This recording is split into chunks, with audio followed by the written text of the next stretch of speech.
The cameras were pointed toward applause and handshakes, but that wasn't the moment people remembered. It was the moment Prince William quietly stepped away. No statement. No explanation. Just a brief exchange, a changed expression, and an exit that instantly sparked questions across royal circles. Before we go deeper into what this really means for the royal family, make sure to subscribe so you don't miss a single update.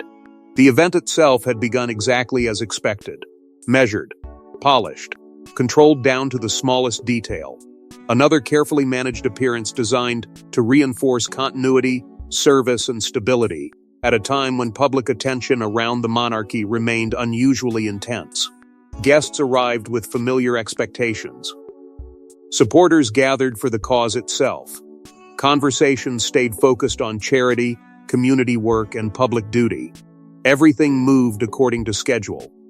And then, something shifted. Not dramatically. Not publicly. That was what made people notice.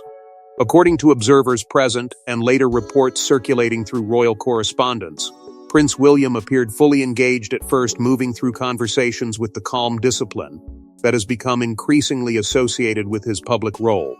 There were smiles, brief exchanges, the practiced rhythm of someone who understands that every appearance now carries more weight than it once did. But midway through the engagement, attention briefly drifted away from the event itself. Accounts vary on what happened next. Some reports suggest a member of staff approached quietly and delivered information directly. Others describe it as less immediate, a short interruption, a subtle pause, followed by a private exchange away from public view. No official explanation emerged. No public statement followed. Yet multiple observers described noticing a visible shift. Not panic, not alarm, something quieter, something harder to interpret. Those who follow royal appearances closely often point out that departures happen all the time. Schedules change, meetings move, priorities shift. But this did not feel routine to those watching.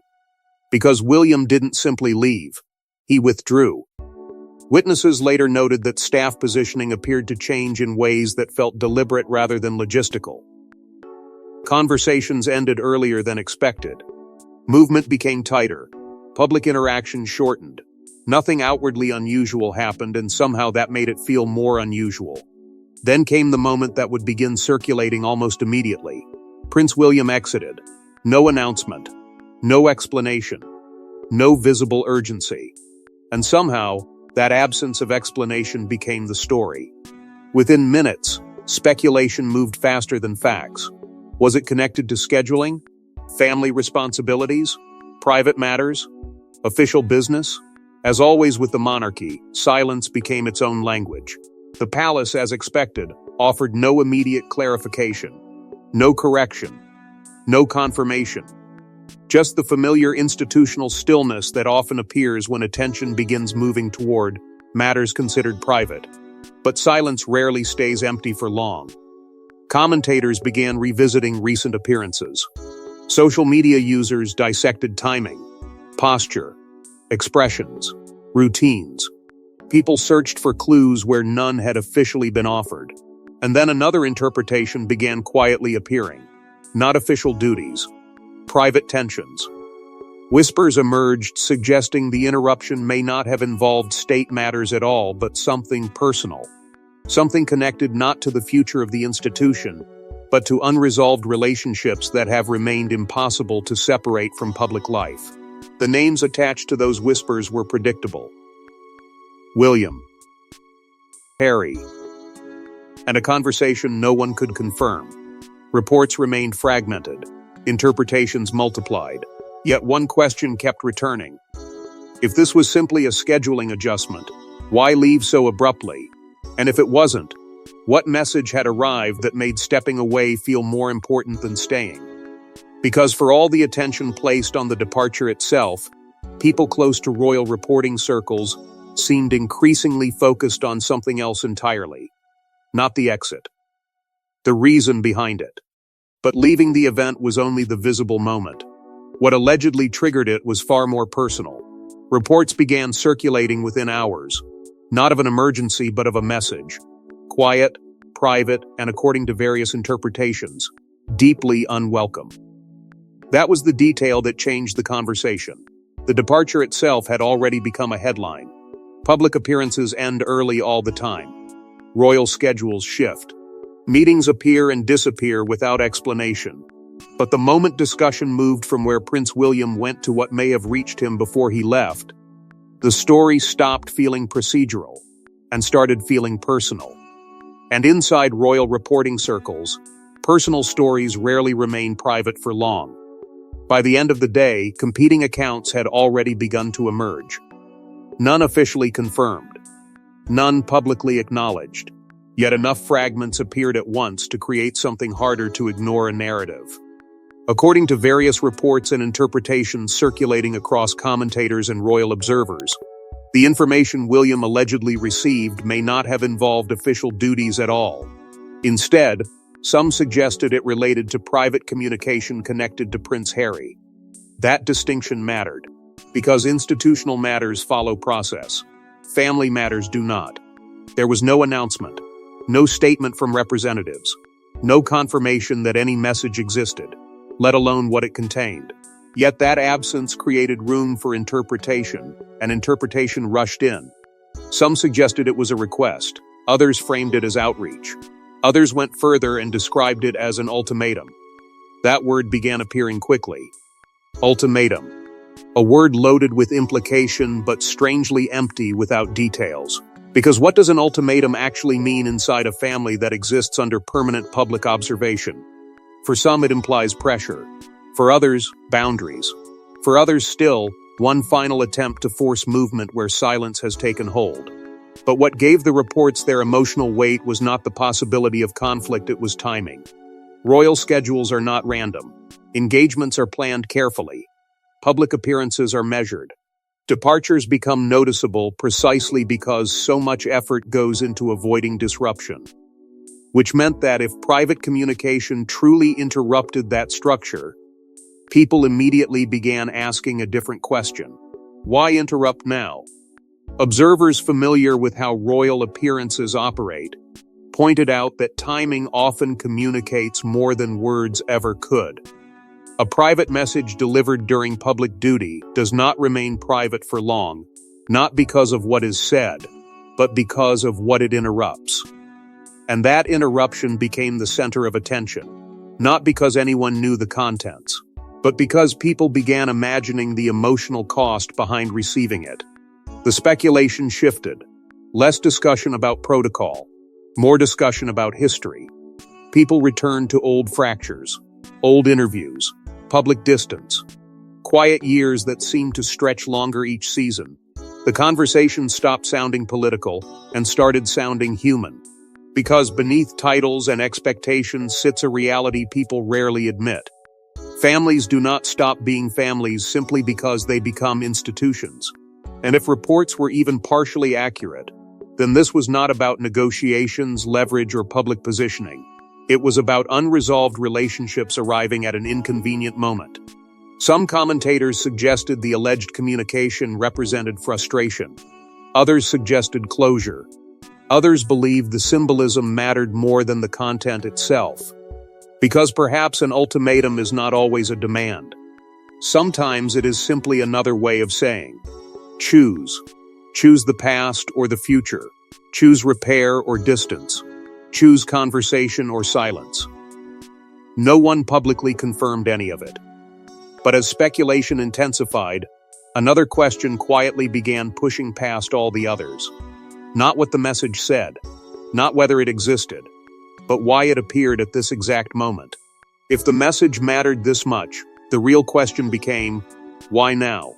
Some stories never truly end inside royal life, they simply disappear from public view until something pulls them back into the light.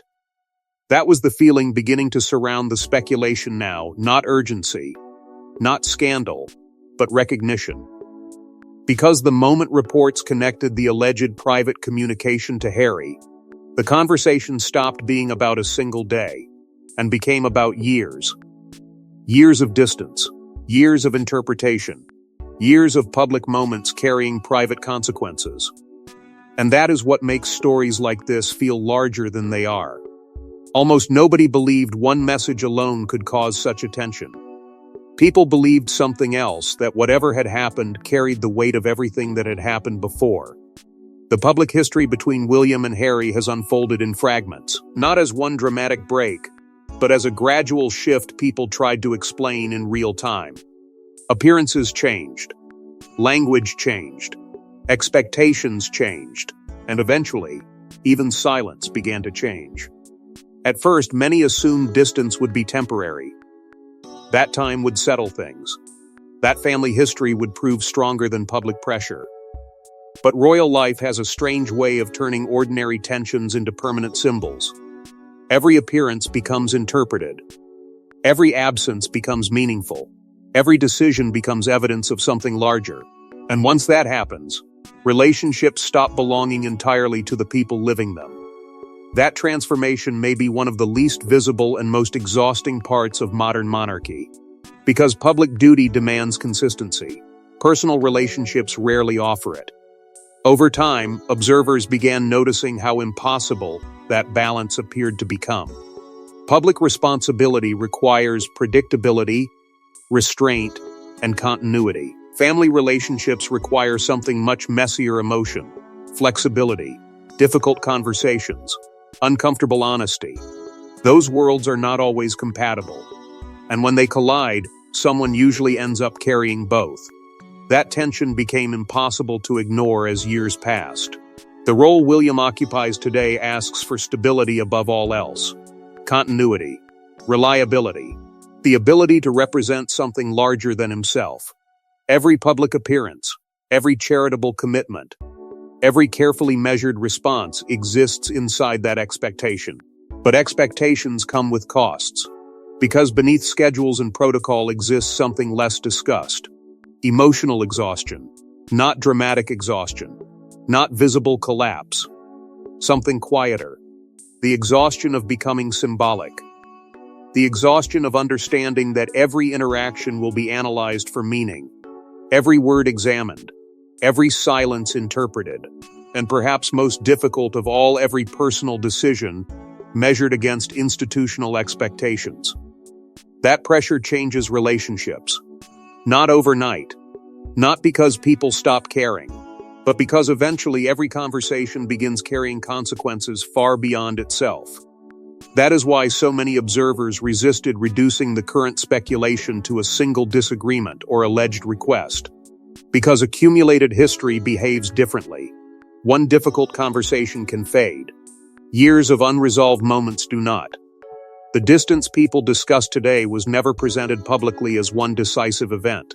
Instead, it appeared through intervals, through changing routines, through moments that felt smaller at the time than they later became. And that may be why this latest rumor felt unusually heavy, not because anyone knew what was said, but because people wondered whether old questions had returned wearing new language. Questions about responsibility, questions about loyalty, questions about what family means when public roles become impossible to separate. And perhaps that is why the alleged communication generated so much attention.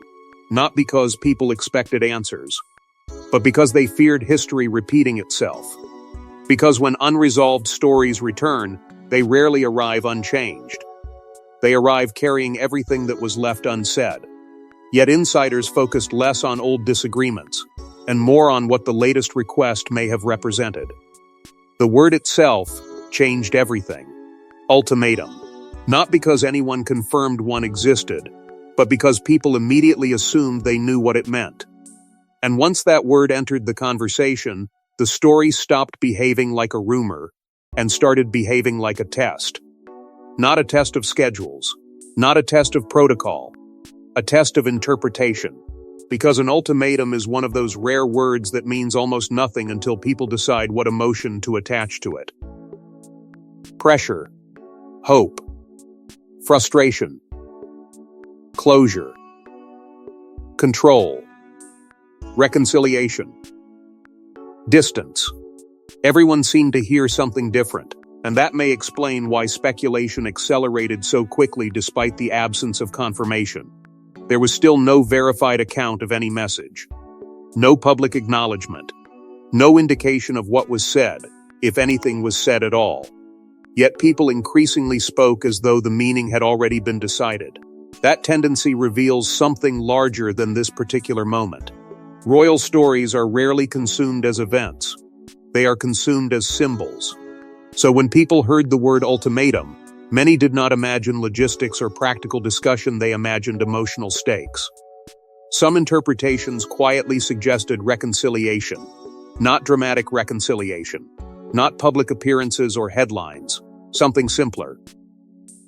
A request to reopen communication, a suggestion that enough time had passed and that silence itself had become its own burden. Seen through that lens, the alleged message became less confrontational and more vulnerable. Not answer now, but perhaps. How much longer can this continue? Others interpreted the same idea completely differently. They viewed the rumored communication as an attempt to define terms, boundaries, expectations, decisions that could no longer remain unresolved indefinitely.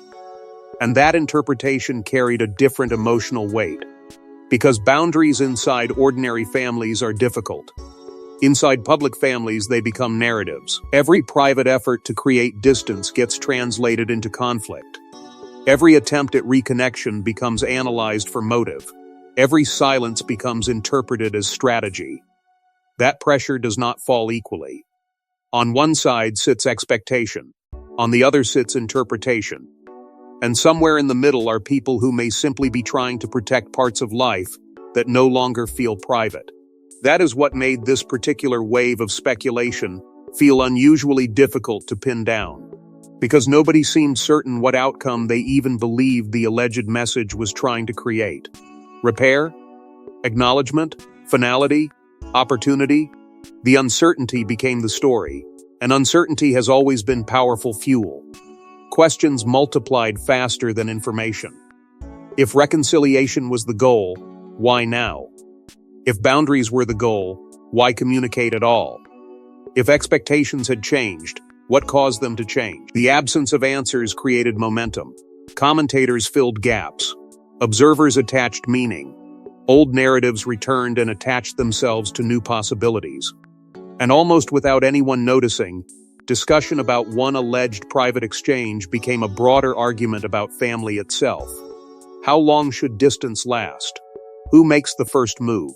Does responsibility change depending on position? Can public roles ever fully separate from private emotions? None of those questions had clear answers, and perhaps that was the uncomfortable truth beneath all of it. People were not reacting to confirmed information. They were reacting to uncertainty. Because uncertainty invites projection, and projection turns ambiguity into headlines. By that point, the alleged message had become larger than whatever may or may not have happened. It became symbolic, not of conflict, but of possibility. Because sometimes people are less interested in knowing what was said and more interested in what they hope it meant. But if the message mattered privately, the public response mattered even more. Royal silence is rarely empty. Sometimes it is strategy. Sometimes it is protection. Sometimes it is both. And once speculation reached that point, attention shifted again. People stopped asking what had happened. They started asking why nobody was responding.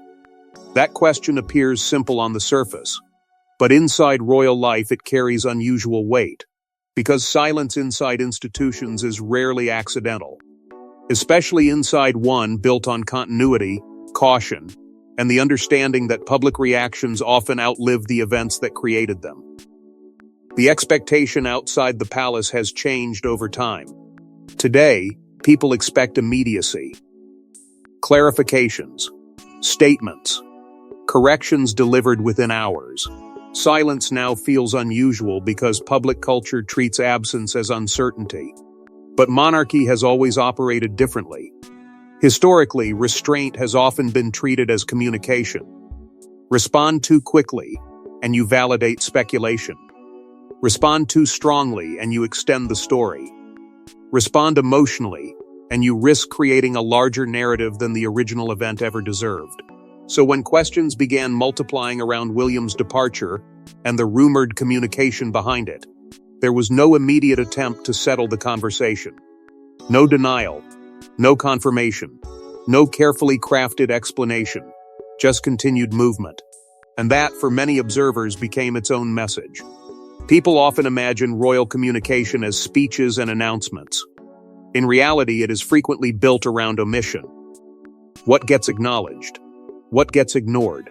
What remains untouched? Because once something enters public discussion, institutions face a difficult choice. Address it and increase its importance. Ignore it and allow interpretation.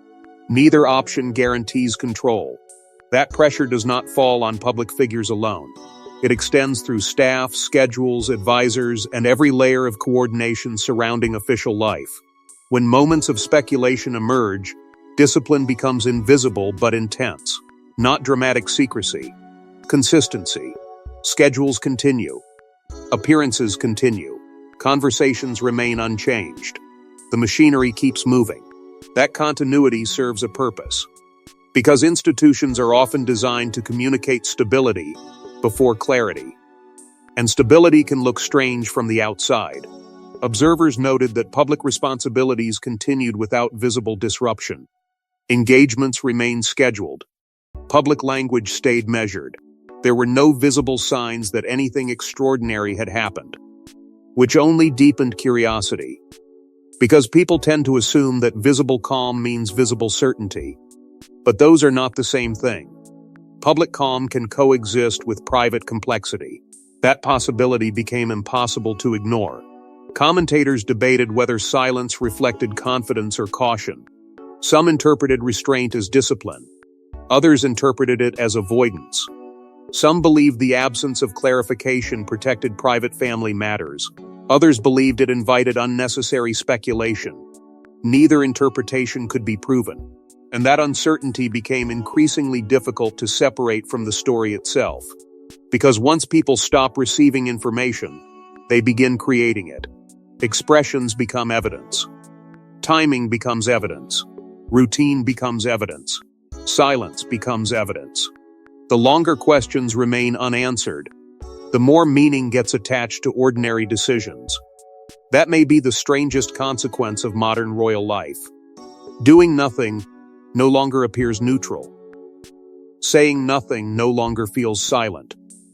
And perhaps that explains why the reaction surrounding this moment continued expanding long after the departure itself ended, not because new information appeared, but because none did, which left space. And space has always been where public imagination works hardest. Inside the palace, silence may have represented caution, protection, or simply the refusal to perform private matters publicly. Outside the palace, however, the absence of answers created its own story. Within hours, every detail became evidence. Expressions, schedules, departures, even pauses measured frame by frame. That was the moment the story stopped belonging to the event and started belonging to everyone watching it. Because once official silence settled in, something predictable happened. People filled the space, not with answers, with interpretations. The departure was replayed. Timelines were compared. Public calendars were reviewed. Commentators revisited previous appearances and searched for patterns. Conversations multiplied across platforms until the original moment began expanding into something larger than itself. And suddenly, ordinary details no longer looked ordinary. A shortened interaction became meaningful. A delayed appearance became meaningful. A change in timing became meaningful. People started treating fragments like puzzle pieces. Not because they had certainty. Because uncertainty invites participation. That is one of the defining realities of modern royal life. The monarchy no longer exists only through ceremonies, statements, and official appearances. It exists through commentary, reaction, interpretation, and endless public reconstruction. Events happen. Narratives happen faster. Within hours, countless versions of the same moment began competing for attention. Some framed the departure as emotional. Others framed it as strategic. Some insisted it reflected private family strain. Others argued people were projecting meaning onto ordinary scheduling changes. Each interpretation gathered support. Each interpretation generated confidence. And confidence, online, often arrives long before confirmation. That cycle moved quickly. Observation became theory. Theory became discussion. Discussion became assumed context. Eventually, people stopped asking whether something had happened and began debating what they believed had happened. That shift matters. Because observation and confirmation are not the same thing. Watching someone leave is observation. Assigning emotional meaning to the departure is interpretation. But those lines rarely remain clear once public attention takes hold, especially when the subject involves royal family dynamics. Because fascination with the monarchy has never been purely institutional. People do not watch only for tradition. They watch for relationships, for tension, for reconciliation, for signs that titles and expectations have not erased ordinary human emotions. That emotional investment changes everything. People feel they know these stories. They remember old moments, old interviews, old appearances. They carry years of context into every new event. So when something unexpected happens, reactions become immediate not because audiences possess hidden information, but because they already possess emotional memory. And emotional memory is powerful. It notices patterns. It expects continuation. It looks for meaning even when meaning has not been offered. That creates a strange environment around modern monarchy. Visibility increases. Certainty decreases. Every gesture becomes public. Every explanation remains incomplete. And somewhere between those two realities, narratives begin forming. Not intentionally, not maliciously, almost automatically. Because people are uncomfortable with unanswered questions. So they create answers that feel emotionally complete. By this stage, the original departure barely stood alone anymore. The conversation had expanded far beyond one event. Now it became about communication, about family, about expectation, about whether distance means closure or simply waiting. And perhaps the most revealing part of all was this. The louder public discussion became, the less anyone actually knew. That contrast only intensified interest. Because headlines thrive on certainty, but attention survives on ambiguity. And beneath the noise, beneath the analysis, beneath the endless cycle of reaction and reinterpretation, something quieter remained.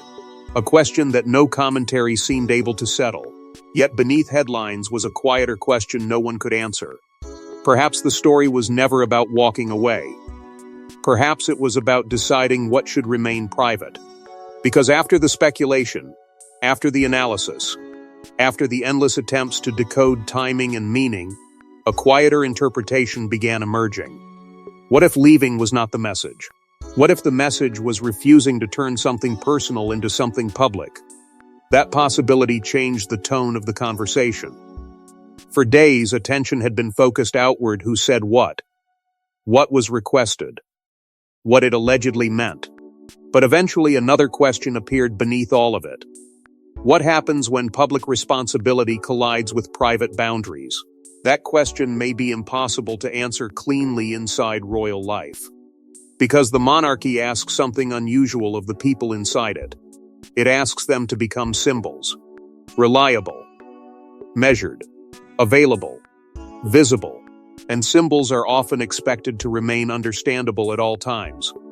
But people do not work that way. People have limits. People carry history. People sometimes choose silence not because they have nothing to say, but because they no longer want certain parts of themselves interpreted publicly. That possibility reframed the entire moment. Maybe this was not avoidance. Maybe this was selection. Choosing which responsibilities belong to public life, and which still deserve protection. That distinction matters more than people often realize. Public duty creates expectations that can feel endless. Continue showing up, continue responding, continue representing stability regardless of circumstance. And in many ways, that expectation is part of the role. But family exists under different rules. Family asks for things institutions cannot schedule. Emotion, patience, boundaries, space. Those needs rarely fit neatly into public responsibility. And perhaps that is why moments like this resonate so strongly. People recognize something familiar inside something extraordinary. Because beneath titles, there is still a version of an experience many understand, trying to carry obligations while protecting relationships.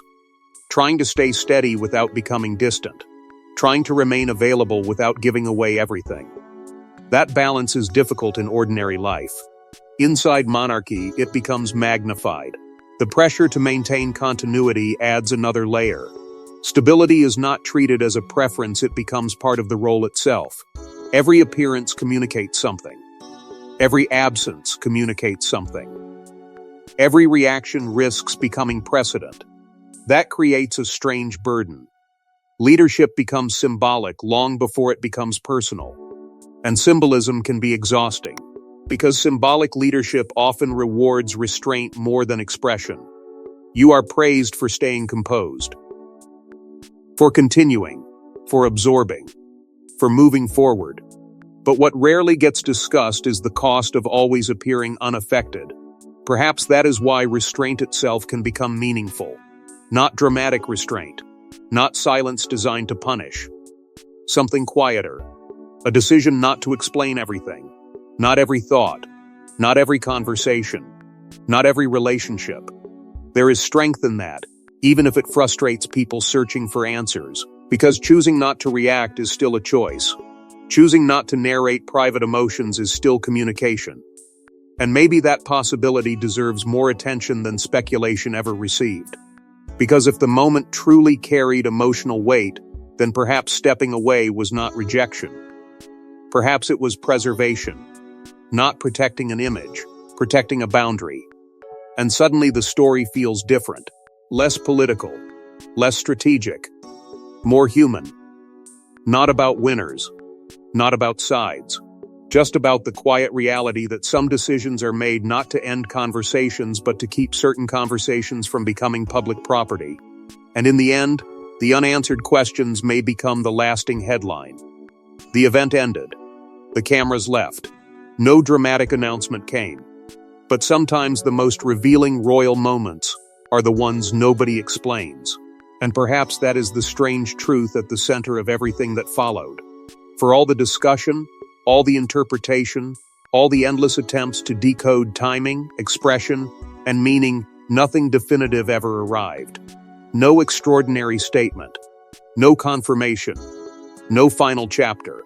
Only a moment. A departure. And a silence people could not stop trying to translate. That is often how royal stories survive. Not through certainty. Through absence.